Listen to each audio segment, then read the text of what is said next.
My dear crystal lovers, welcome back to the channel. If you are new around here, I'm AM. I have a company named Aviuvi and a web shop at aviuvi.com. There you can find the most amazing and spectacular and ethically sourced crystals from all over the world, and I will leave you guys a link for the shop in the description below. This video is primarily going to be about our trip to Hamburg, and particularly to the Hamburg Mineral Show. Hamburg Mineral Show is a lot smaller than the Munich show. You know, the Munich show is the biggest gem and mineral show in Northern Europe, I think. And Hamburg is a lot more intimate, it's a lot smaller, and in some ways it's a lot more fun. Generally, I just love going to Germany. I think it's an amazing and completely overlooked country, especially if you live in Denmark. It's not like it's a popular tourist destination, but Hamburg is an amazing city, and Germany is a gorgeous, gorgeous country. And it is, yeah, I don't know what it is, if it's because of history or what it is. Of course, Berlin has been so popular the last 10 years. It's been a real like hipster destination here. From people in Denmark, a lot of people have lived in Berlin too. But the countryside in Germany is just so spectacular. And Hamburg is only like a 2.5-hour drive from the plant house. And just when you get across the border, you can see that the nature completely changes. Don't sleep on Germany, because they're actually really in the forefront when it comes to sustainability, and especially being a vegetarian. They've always had such a huge selection of vegetarian food in Germany. Yeah, and I mean, the culture, I think, is a lot different than what people might expect it to be. What I go for Aviuvi when I go to these shows are the rock hounds, so the people who have found the crystals themselves, or the collectors, and sometimes it's the same people, the collectors and the rock hounds. The collectors have crystals that they have gathered through years and years and years, and found the very best specimens of various crystals, and it's always really, really interesting to see what they have. But what you will mostly find at a gem and mineral show is cut and polished crystals, and those typical generic crystals, your rose quartz, cut and polished smoky quartz, amethyst. Yeah, so those things that you would find in an ordinary crystal shop. So these more generic crystals, they are intended to be mass-produced because they send them out to various shops all around the world, and they have to be standardized.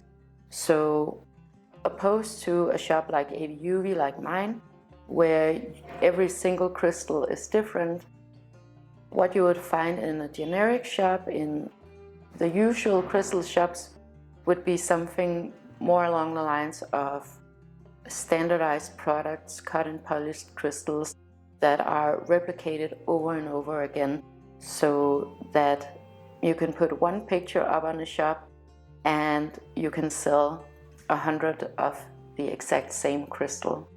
Now, that's not the business that I'm in, and I would say it's maybe like 1 to 5% of the wholesalers that come to these shows that are relevant for Aviuvi. I want my crystals to be ethically sourced, meaning that I want to either know who found the crystals, or I want them to be secondhand, and those are the crystals that you would see in the pre-loved section on the web shop. The reason why I chose to do it like that is because I think there's a lot more value in crystals when you do it that way. you as a consumer will actually have a crystal of a certain value that you'd be able to resell if you don't want to have it anymore. So it's objectively more valuable than a cut and polished stone. For me personally, I find it a lot more interesting. I want to see nature as it was actually created, so I always go for the raw crystals too. And I love having these really prime specimens around me in my home. I think it's the most aesthetically pleasing. And I also, on a more metaphysical level, find that it has a lot stronger energy. So we went to Hamburg first of all because one of my favorite rock hounds were there, selling out of his private collection, but also of the crystals that he has found himself. He can sell all of the stories, all about how they were found, where they were found, how they were transported. And again, to me, that adds a lot of value to the crystal in my experience. I also have 2 brand new wholesalers, and that's always so exciting for me because they have a completely different variety of crystals. So I have so much to show you in January and February, new crystals that I've never had on the shop before. Also, one of the big differences about the type of shop that I have here with Aviuvi and what I go for on a gem and mineral show like this one and the more generic types is of course the price, because a prime specimen of a rare crystal does cost a lot more than a cut and polished crystal. Cut and polished crystals are really inexpensive and they're very easy to come by, and again they are produced to be a standardized product that you can just sell and sell and sell. Whereas the crystals that I sell on Aviuvi, they are unique, they are again prime specimens, and it's something that you wouldn't find anywhere else. My background, if you don't know, is that I'm a designer, and I really love this idea of natural design, of these natural sculptures of the crystals. These objects that have taken nature millions and millions of years to create, that are just so perfect. So that's kind of the angle that I have on crystals, and I guess that's also something that I get a lot of praise for, both when I'm out selling and on the shop and on social media, is the aesthetics of how the crystals are presented and how rare and unique all of the crystals are. First of all, one of the crystals that I stocked up on this time when I was in Germany was of course pyrite. I've talked about pyrite so many times on this channel, but I'm just gonna tell you once again, this is my favorite crystal for 2023. It's a crystal that I work with most days, not every day, but most days. And I work with them for meditation. I have one that's a sculpture, and they're just stunning, especially the ones that I have on the shop and that I just stocked up on. Those are from Navajo in Spain, and they are unlike anything else. So they're selling out fast, so I had to restock really quickly, and I'm happy to say that they're back in stock and they'll be up on the shop in January and February. But I also got some other things. This is a calcite, and I haven't had this one before. I hope you can see it. It is such a beautiful piece of calcite, and I got a few of them. They are filled with beautiful, amazing rainbows.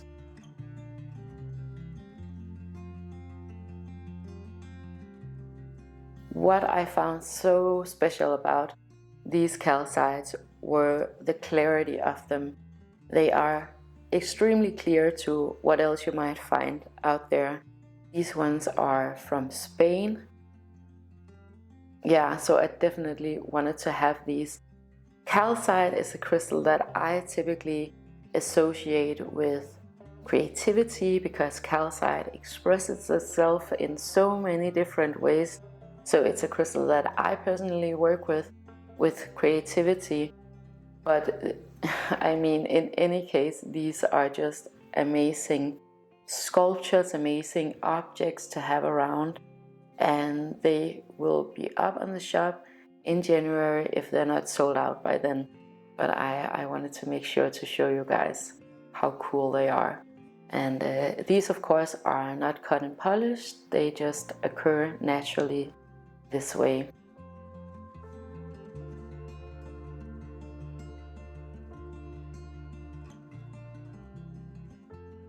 Okay, so we did get one crystal for ourselves, or it was actually Andreas who got this one. It's this amazing barite, and let me just show you up close because it is an amazing landscape. Just so beautiful and perfect, and also very good preserved. These formations are pretty easy to break off, so it's very rare that you'd find one that is in this perfect condition. And then the unique thing about this one is that it's actually filled with fluoride on the bottom. Mainly it's just clear fluoride. So beautiful. So this is one that Andreas, he really enjoyed and he got for himself. And I can understand why, like, this is also an amazing collector's piece, right? So just to show you guys what we're going for when we collect the crystals, super sculptural, so that we want to have them around in our home, and we want to bring them with us, whether it's to work or to the plant house, and we want to have them on display. And I think that's the easiest way to actually work with crystals, is to have them in your everyday space and enjoy them every single day. I'm not a big fan of buying crystals that you just shove into a drawer or never look at again. I'm not impressed by huge crystal collections. I'm more impressed with crystal collections of really high quality that are actually utilized in your everyday life. So this is definitely one that we're gonna hold on to for a really long time. It's stunning, so beautiful, and so unique also with this combination of fluoride and barite. This one is from Spain, and just wanted to show you what we go for when we buy crystals for ourselves. If you ever get the chance to go to one of these mineral shows, what I would recommend for you in terms of finding crystals for yourself would be to look at the more odd, small, dusty shops there. There's a lot of fake crystals going around, and there's a lot that are designed to be like in your face and, oh, how do I say it? Yeah, where it's just bad quality crystals that have been camouflaged in one way or another with a type of coating, or it has been treated with heat or been irradiated or colored. Yeah, there's a lot of that going around. But if you find these more like special, small, a little bit dusty shops in there, go and take a closer look at what they have. But if you want to buy something that's really unique and really special, like this piece, where you wouldn't necessarily be able to ever find a piece like this one again, you have to pay a lot more than you would with a cotton polished crystal. I will show you all of the crystals that I got in Hamburg when we get to January and February. This weekend I have an event, it's called Creative Mind Gallery. It's in Roskilde here in Denmark, So come by there if you want to see what I have, if you want to see some of the new crystals that are available now. And then I'm gonna shut down the shop after, well, it's gonna be December 20th. Yeah, so if you need to buy something before Christmas and you need me to send it to you wherever you are in the world, go and make your purchase now. It's worldwide shipping and it's free. Yeah, just so you know. And I'm not gonna have any sales or fluctuating prices. The prices are just what they are on the shop. The last video that I did about, what was it, the winter solstice, right? I talked a little bit about manifesting and how these transition times are really great for manifesting and a really great time to get a new crystal, something to work with in terms of what you want to manifest. Of course, I wouldn't recommend you guys to buy a crystal just for one season. It has to be something that you want to work with in an ongoing process. But I wanted to talk a little bit about manifesting and how it works for me, because I think I left it kind of floating in the air. And I know there's a lot of information out there about manifestation and how to manifest and what process to go through, and especially connected with crystals. And there's some information, but there's also, in my opinion, a lot of misinformation about it. A lot of times the misinformation that I'm seeing is about wealth, about creating money for yourself or winning the lottery or getting a promotion. So it's very much along those lines. So I wanted to give you kind of my opinion about manifestation and how it works and how you work with crystals. Because in these transition times with the equinoxes and the solstices, in my opinion, it is a really good time to work with a particular crystal in the direction of the life that you want to manifest for yourself. There are a couple of reasons for that. One thing is just to have a physical object and a reminder in your everyday life of what your intentions are. You can of course have, I don't know, a sign that says wealth or abundance, but in my experience, it's way more impactful to have a beautiful object like this one, like a beautiful pyrite that you can sit with, that you can meditate with, and that has taken nature millions of years to create with its natural intelligence. So in my experience, it's a lot more impactful that way. Where I sometimes go wrong and where I can imagine that others might go wrong is about the scale. If you want to, for example, create abundance for yourself and manifest abundance and invite it into your life, a lot of people, including myself, have a tendency to think that then I'm going to win the lottery, for example, right? But abundance is a lot of things. So I want to give you an example. So it's getting super cold here in Denmark, and I was looking online to buy some new wool, like layering pieces, wool blouses, and I couldn't really find what I was looking for because I'm pretty specific about these things.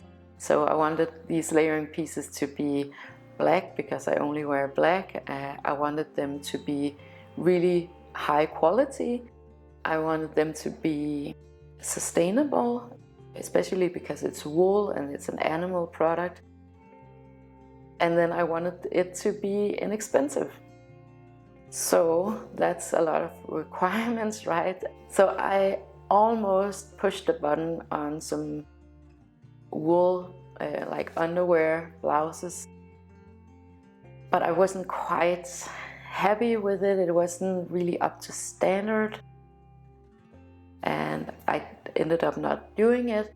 But then we were going to this December market I thought it was like an artisan market.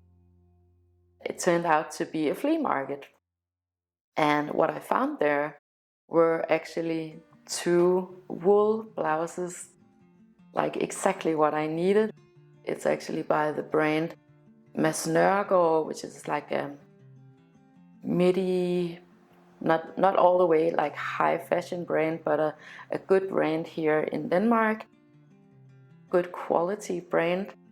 And I paid like next to nothing. It was like practically for free that I got these things.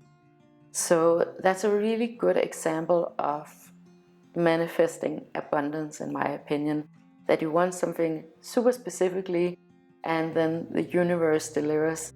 It's a little bit like sending your order out into the kitchen, like you're sitting in a restaurant. You tell the waiter this is what you want, and then you wait for your food to come back. It's kind of the same really effortless feeling when the universe delivers on these things. I'm not so good at explaining these things. I'm not so well articulated in explaining manifestation, but I just wanted to tell a little bit about how it actually works in everyday life. Another example, it was that it's so simple, but I forgot my pencil sharpener in the plant house the last time we were there, and I really needed it. And what happens? We go down to the street and there are some people, I guess, just handing out different presents, and they handed Anka a present, which was a coloring book, some crayons, and a pencil sharpener. So it's just the universe delivering right away what you need, so you'll always be provided for. I think the trick with this is to be really mindful about when it happens and be grateful for when it happens. Not just let it slide, but let it be something really remarkable. Whatever you focus in on will automatically expand in your outside experience. So in my experience, when I focus on these very effortless manifestations, they just tend to happen a lot more. And I'm always super grateful for it. Yeah, so I just wanted to put that out there for you guys. It's not that you necessarily need to have a crystal to work with manifesting abundance, for example. However, if you do have something to sit with in the morning or whenever it suits you and contemplate abundance and be grateful for what you have in your life, that makes it, in my experience, a lot easier. And again, a crystal is something that you can't really overlook, especially if it's big and it's in your space and it's confronting you. It's always this reminder of the direction that you want to go in. There's a lot of reasons for why I would recommend pyrite for 2023. One of them being the abundance aspect of it, but a lot of other reasons too. Okay, so I just wanted to give you a few like small examples. Maybe I should share these things a little bit more with you guys. Let me know in the comments if you want to know more about this. Otherwise, go and check out, for example, Abraham Hicks. A lot of information about manifesting, and I highly recommend that. It's a little bit convoluted, but maybe you'll enjoy it. Thank you so much for watching. If you enjoyed this video and you would like more of this type of content, please make sure to like, share and subscribe. It helps me to know what you guys want me to talk about, and it also helps others to find this content if that is what they're looking for. And I want to wish you the most amazing day with so much love and so much abundance and manifestations to you and to yours.